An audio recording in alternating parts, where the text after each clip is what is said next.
Essas são imagens inéditas que mostram de outro ângulo as cenas que o Brasil inteiro viu e comentou.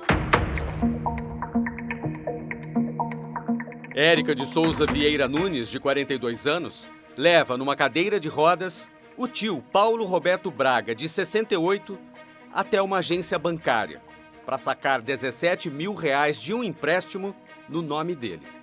Paulo Roberto está morto. Tio Paulo, ao filho, o senhor precisa assinar. Se o senhor não assinar, não tem como. Mas qual é a história completa por trás desse episódio chocante? Ela foi com ele ao banco porque ela percebeu ali que ele estava nos seus últimos momentos de vida e tentou retirar esse dinheiro. Só que, antes de chegar ao banco, ele veio a óbito. Mas ainda assim, ela viu a possibilidade de fazer o saque desse dinheiro, porque era a última chance dela tinha de tirar esse dinheiro. A minha mãe, ela criou 6 filhos. E ela nunca precisou roubar, nunca precisou enganar ninguém para criar os 6 filhos dela. A minha mãe encaminhou 6 filhos nessa vida e encaminhou muito bem, nos ensinando o caminho do estudo, o caminho do que é correto. Tanto que meus irmãos, nós somos formados em bacharel em Direito, passamos em concursos, Corpo do Bombeiro, Fuzileiro Naval, passamos para fazer faculdade de Física no CEDERJ. A nossa vida é uma vida muito bem encaminhada e minha mãe sempre foi a nossa maior inspiração. O Fantástico conversou com exclusividade com parentes de Érica e Paulo Roberto para entender quem é ela, quem era ele e o que a família tem a dizer sobre o que aconteceu na última terça-feira. Em respeito à memória de Paulo Roberto, não vamos mostrar o rosto dele nas imagens do dia 16 de abril. As imagens inéditas dentro da agência bancária mostram os momentos antes de Érica ser atendida. Érica chega conduzindo o tio com a cabeça caída. Ela se senta e passa a sustentar a cabeça de Paulo Roberto com a mão. Neste momento, Érica parece conversar com o tio, mas os movimentos da cabeça dele são feitos pela mão dela. Com um papel, ela toca no rosto dele. Érica sustenta a cabeça de Paulo Roberto por 2,5 minutos. E quando retira a mão para mexer na bolsa, a cabeça dele cai. Em seguida, ela é chamada e empurra a cadeira. A cabeça de Paulo Roberto fica caída o tempo todo. Érica conversa com uma funcionária e sai para ir ao banheiro. Demora 6 minutos. Durante esse tempo, a funcionária passa a segurar a cabeça de Paulo Roberto. A sobrinha volta com um copo de água e dá um pouco para o tio. Não há nenhum movimento dele. Depois disso, a gravação que o país todo já viu. Assina para não me dar mais dor de cabeça, fica no cartório, não sei o que eu não gosto mais. Eu acho que ele não tá legal. Sim. Ele não tá bem, não. Tá assistindo alguma coisa, mas ele não diz nada. Agora voltamos a exibir imagens inéditas. Logo depois da tentativa de assinar o empréstimo, Érica volta a se sentar e continua sustentando a cabeça do tio. Aqui, a sobrinha apoia a cabeça dela na dele por alguns instantes. Na sequência, os dois são levados para uma sala reservada. No trajeto, quem sustenta a cabeça de Paulo Roberto é a funcionária do banco. Na sala, seguranças da agência retiram Paulo Roberto da cadeira. A funcionária faz massagem cardíaca, numa tentativa de reanimá-lo. O Fantástico conversou com a profissional, que não quis ser identificada, mas contou num áudio como foram aqueles momentos. Eu falava, o senhor está me ouvindo? Nada, não tinha nenhuma reação, um sentimento de potência, mesmo fazendo tudo aquilo que estava ao meu alcance, tudo o que eu espero é esquecer. A equipe do SAMU chega e a agência é esvaziada.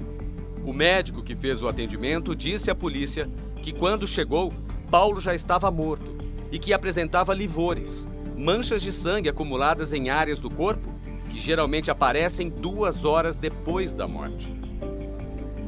Érica de Souza Vieira Nunes foi presa em flagrante e durante a semana teve a prisão convertida em preventiva. No depoimento à polícia, Érica disse que percebeu que o tio parou de responder no momento em que ele recebeu atendimento dos funcionários da agência bancária. Ela sabia que ele estava morto porque, desde a hora do shopping, como eu disse, a cabeça dele está solta. E a partir dali, ele já não dá mais sinais nenhum. Então ela passou horas fazendo aquilo e o que dá mais certeza ainda é a simulação dela de estar conversando com ele, de fazer com que os outros acreditem que ele estava vivo, mesmo ela não tendo qualquer tipo de resposta dele. A defesa técnica entende, até depois de algumas conversas com a senhora Érica, de que realmente ela não aceitou. É a questão da negação de que ele poderia realmente estar desfalecido, morto naquele momento. Até porque ela conversa com ele. Paulo Roberto era tio de Érica. Ele tinha 4 irmãos que vivem fora do Rio, mas quase nunca se viam. Tio e sobrinha moravam juntos nesta casa em Bangu, na zona oeste da cidade, com 3 dos 6 filhos dela. A caçula, de 14 anos, tem problemas neurológicos. Paulo morava com a família havia 15 anos. Não tente sozinho. Neste vídeo, feito no fim do ano passado, ele canta ao lado do ex-marido de Érica. Carregar a sua noite sem a ajuda de Jesus. O seu Paulo Roberto não deixou herdeiros. Ele não teve filho, ele nunca se casou. Teve, sim, companheiras, mas família. Era essa aqui. A família foi essa que acolheu ele e que ele viveu bastante tempo. Ele era motorista de ônibus, uma excelente pessoa, porém tinha essa dificuldade na relação com álcool. A família afirma que a saúde dele piorou por causa de complicações com a bebida. A casa onde a família mora tem 2 andares. Aqui em cima são cozinha, banheiro, esta sala e 3 quartos. Os parentes afirmam que o Paulo Roberto, o tio Paulo, vivia num desses quartos. Este aqui, ó. Tem cama, o armário, que ele ocupava a parte. Aqui estão as roupas que pertenciam a ele, os remédios e a fralda que ele usava. A casa, lá embaixo, tem mais um cômodo. É uma garagem que estava sendo usada pelo Paulo Roberto, mas a família diz que apenas nos últimos dias. Porque ele estava muito debilitado, já não conseguia mais andar normalmente, e muito menos descer essa escada. Por isso, a família diz que durante o dia ele estava ficando aqui nessa garagem, que tinha alguns móveis para ele usar. O local, que não tem piso, foi modificado ontem. Os filhos de Érica disseram que decidiram tirar tudo depois da liberação do corpo para o enterro. Estas imagens, feitas na sexta-feira, mostram como estava o lugar até um dia antes. Havia uma cama ali, um vaso sanitário solto, uma estante pequena e uma mesa de plástico. Mas a Érica, por não ter um vínculo empregatício, ela é que mais protegia ele. Então ele ia lá, tio, você já almoçou? Tio, você quer comer alguma coisa? E era isso. Ele subia a escadaria dela e ela dava alimentação para ele. Paulo Roberto vivia sem nenhuma renda até agosto do ano passado, quando passou a receber um benefício do governo federal para idosos com mais de 65 anos e de baixa renda, o LOAS. O valor é de um salário mínimo. A família diz que foi ele que fez o empréstimo. O dinheiro seria usado para melhorar o espaço que ocupava na parte de baixo da casa de Érica. O pagamento dos R$17 mil seria em 7 anos, com parcelas mensais de R$ 423, descontados do benefício dele. A família apresentou à Justiça este documento para comprovar que o pedido do empréstimo foi no dia 25 de março. O ex-marido de Érica, que é pedreiro, diz que conversou com ela sobre a obra. Dei o orçamento para ela de todo o material, ela queria colocar o piso. Inclusive, ela falou para mim que queria pintar, queria comprar um tecido do lado, geladeira, uma televisão nova para poder deixar lá para ele, uma cadeira de roda, uma cama mais confortável para que ele se sentisse melhor, né? O empréstimo seria liberado depois da assinatura de Paulo Roberto. No último dia 8, ele foi internado com pneumonia nesta unidade de saúde. Recebeu alta uma semana depois, no dia 15. Nesse mesmo dia, Érica saiu com o tio de casa. Essas imagens mostram que os dois foram até um shopping onde fica a agência do banco que, segundo a família, tinha concedido o empréstimo. A advogada informou hoje que Érica foi com ele até lá para sacar o dinheiro, mas foi avisada que teria que fazer isso em outro banco. Depois, os dois saem do shopping. Voltam 1 hora depois. É quando dá para ver que Paulo Roberto encosta uma das mãos na porta da entrada do shopping e conversa com uma pessoa.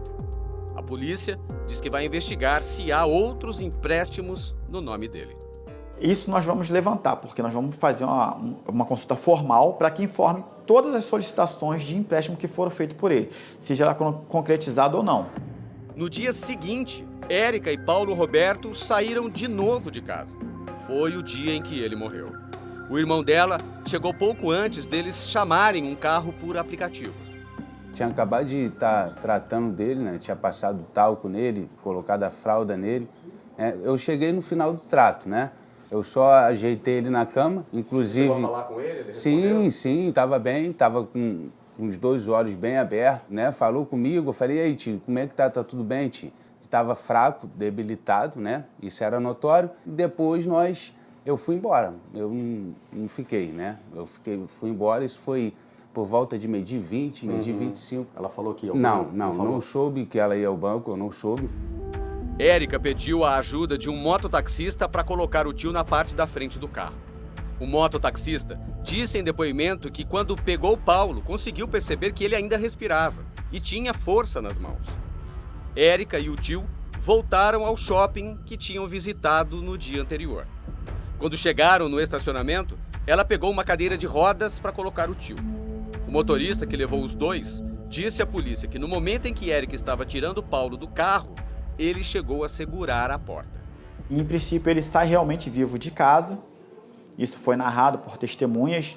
Aí a gente vê que ele chega vivo, mas, porém, não com um comportamento normal no shopping.